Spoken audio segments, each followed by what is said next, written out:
Hello there. स्वागत है आपका हमारे channel the super hero cops में। तो पिछले हिस्ट्री के पार्ट में हमने एंशिएंट गॉड से लेकर पहले एवेंजर का ओरिजिन देखा, पर इस पार्ट में ज़्यादातर हीरोज़ की जर्नी स्टार्ट होगी।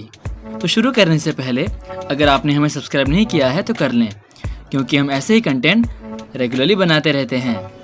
So let's begin.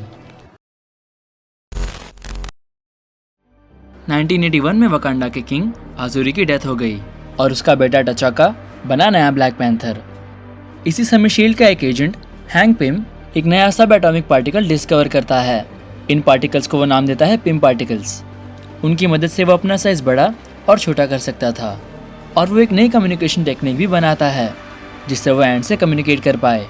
इन दोनों टेक्नोलॉजी को यूज़ करने के लिए उसने एक नया सूट भी बनाया। उसके साथ बिल फॉस्टर और एलिहा स्टार नाम के और दो साइंटिस्ट भी थे, पर उनके बीच में कुछ अनबन होती है और हैंक पिम एलिहास को शील्ड में से निकाल देता है।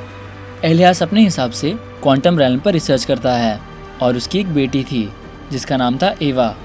हैंक बिल के साथ अभी भी गुलायत नाम के एक प्रोजेक्ट पर काम कर रहा था और इसमें भी दोनों के अनबन होती है और ये प्रोजेक्ट ड्रॉप कर दिया जाता है। अपनी ये टेक्नोलॉजी वो किसी और के भरोसे नहीं छोड़ना चाहता था, इसलिए हर एक मिशन में वो खुद ही जाता है और उसके साथ उसकी वाइफ वैन डाइन भी थी। उसे भी वो एक नया सूट बनाकर देता है जिसमें पंख भी थे। एक बार सोवियत यूनियन अमेरिका पर मिसाइल छोड़ते हैं।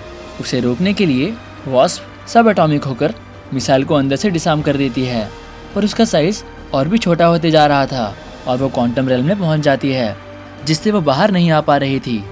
उसकी मौत की वजह से हैंक पिम एंटमैन बनना छोड़ देता है और कुछ समय बाद जब उसे पता चलता है कि शील्ड उसकी फार्मूला को बिना पूछे रिक्रिएट कर रहा है, तब वो अपना फार्मूला लेकर शील्ड से निकल जाता है। 1989 में एक क्री साइंटिस्ट जिसका नाम था मार्वेल, वो क्री और स्क्रल वॉर की असलियत डिस्कवर करती है और वो स्क्रल के जनरल टैलोस और उसके लोगों को क्री से छुपाकर एक लैब में रखती है जो अर्थ के ऑर्बिट में थी। वो अर्थ पर आकर अपना नाम वेंडी लॉसन रखती है और वो टेज़रैक्ट यानी कि स्पेस स्टोन पर एक्सपेरिमेंट्स भी कर रही थी जिससे वो एक लाइट स्पीड इंजन बना रही थी। इसे वो स्क्रल्स को एक सेफ जगह पर पहुंचाना चाहती थी, पर क्री एम्पायर को इस बारे में पता चल जाता है और वो यॉन रोग नाम के एक सोल्जर को उसे मारने और लाइट स्पीड इंजन को लाने भेजते हैं। पर मार्वेल मरने से पहले अपनी आइडेंटिटी कैरल डैनवर्स को बताती है और उसे वो लाइट स्पीड इंजन का फार्मूला डिस्ट्रॉय करने कहती है और कैरल वो फार्मूला डिस्ट्रॉय कर देती है। और उस फार्मूला के ब्लास्ट होने की वजह से टेज़रैक्ट की एनर्जी बाहर आ जाती है।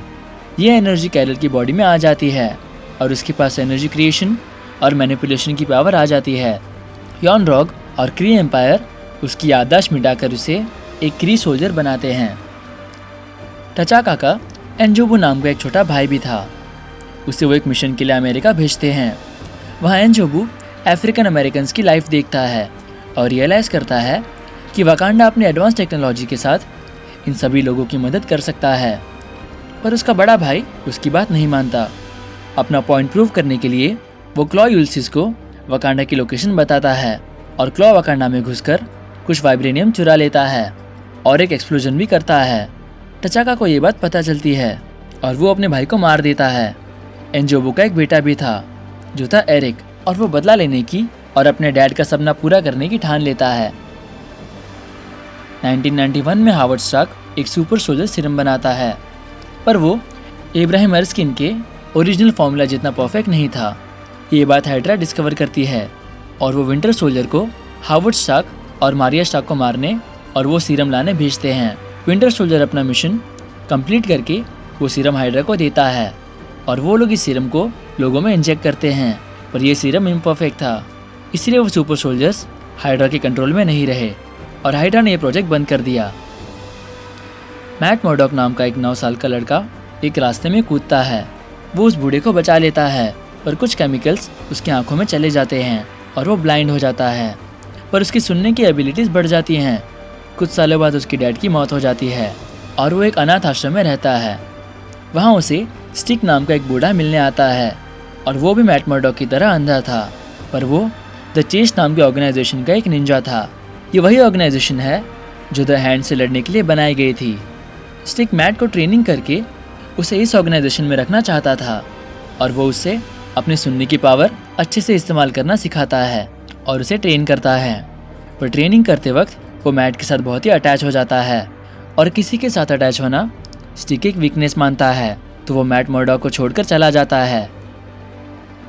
इसी समय के दौरान नताशा रोमानोफ को रशिया में स्पाई बनने के लिए ट्रेन किया जा रहा था। स्पाई बनने के बाद उसे एक कोड नेम मिला जो था ब्लैक विडो। हाला यानी कि क्री के होम प्लैनेट पर कैरल डैनवर्स को ब्रेन वॉश करके उसे एक वर्स नाम दिया गया और उसे यॉन रॉक की टीम में रखा गया। उनके एक मिशन के वक्त वो अर्थ पर लैंड होती है और अर्थ पर निक फ्यूरी के साथ मिलकर वो स्क्रल्स के लीडर टैलोस को ढूंढती है। पर टैलोस उसे सच्चाई बताता है और उसकी मेमोरीज फिर से आ जाती हैं और यॉन रॉक आकर उसे कैद कर देता है। पर वो फाइनली अपनी पावर्स यूज़ करना सीख जाती है और यॉन रॉक उसकी टीम को हरा देती है। और जब क्री एम्पायर का लीडर रोनन अर्थ पर आता है तब वो उसे भी डराकर भगा देती है। इसी समय टेज़रेक्ट गूस निकल गई थी। ये एक फ्लर्किन नाम की प्रजाति है और उसके एक स्क्रैच से निक फ्यूरी की एक आंख चली जाती है। गूस टेज़रेक्ट को बाद में निकाल भी देती है और टेज़रेक्ट फिर से शील्ड के पास आ जाता है। कैप्टन मार्वल बाकी स्क्रल्स को बचाने के लिए स्पेस में चली जाती है और जाते समय वो निक फ्यूरी को एक एडवांस पेजर देकर जाती है जिससे फ्यूरी उसे कांटेक्ट कर सकें। इस इवेंट की वजह से निक फ्यूरी को पता चलता है कि यूनिवर्स में हम ह्यूमंस अकेले नहीं हैं और अर्थ पर कभी भी स्पेस में से अटैक हो सकता है। तो वो एक नया प्रोजेक्ट बनाता है जिसका नाम था द प्रोटेक्टर इनिशिएटिव, जिसमें वो अलग अलग स्किल्ड सुपर पावर्स वाले लोगों की एक टीम बनाएगा। और जब वो कैरल डैनवर्स का निकनेम देखता है तब वो इस प्रोजेक्ट का नाम बदलकर अवेंजर्स इनिशिएटिव रखता है। सिटी ऑफ एटिलान यानी कि इनह्यूमंस की सिटी के करंट राजा रानी थे किंग एगॉन और क्वीन रैंडा। उनके 2 बेटे होते हैं जिनके नाम थे ब्लैक एगार और मैक्सिमस। ब्लैक एगार की इनह्यूमन एबिलिटी बहुत ही डेंजरस थी। उसके साउंड में पूरी सिटी को तबाह करने जितनी पावर थी, इसीलिए वो कभी कुछ बोल नहीं सकता। पर वो एक बार गलती से अपने पेरेंट्स के सामने बोलता है और उससे वो दोनों ही मर जाते हैं। दूसरी जगह उसका भाई मैक्सिमस के पास कोई भी इनह्यूमन पावर नहीं आई थी और वो अपने बड़े भाई से जलने लगा। अपने पेरेंट्स की डेथ के बाद ब्लैक एगार एटिलन का नया किंग बना और वो मेडुसा नाम की लड़की से शादी करता है। ईयर 1999 में एक पार्टी में ऑल्ड्रिच किलियन टोनी स्टार्क को अपने प्रोजेक्ट के बारे में बताता है जिसका नाम था एडवांस्ड आइडिया मैकेनिक्स। वो टोनी उसे इग्नोर करता है। एल्ड्रिक इस बात को याद रखता है और अपना प्रोजेक्ट आगे बढ़ाता है। 2005 में Bruce banner biotech force enhancement project पर काम करता है। इस प्रोजेक्ट में भी सुपर सोल्जर को फिर से बनाया जा रहा था। ब्रूस बैनर अपने फॉर्मूला में गामा रेडिएशन भी ऐड करता है और अपने आप पर इंजेक्ट करता है, पर रिजल्ट उसकी सोच से बहुत ही अलग निकले और वो बन गया the incredible Hulk. So guys, ये था हमारे हिस्ट्री का 4th पार्ट। कमेंट करिए इस पार्ट का सबसे फेवरेट मोमेंट आपका कौन सा था, और अगर आपने हमें अब तक सब्सक्राइब नहीं किया है तो कर लें, क्योंकि हम ऐसे ही वीडियोस रेगुलरली बनाते रहते हैं। और चेकआउट करें हमारे बाकी videos. This is super hero corps and thanks for watching.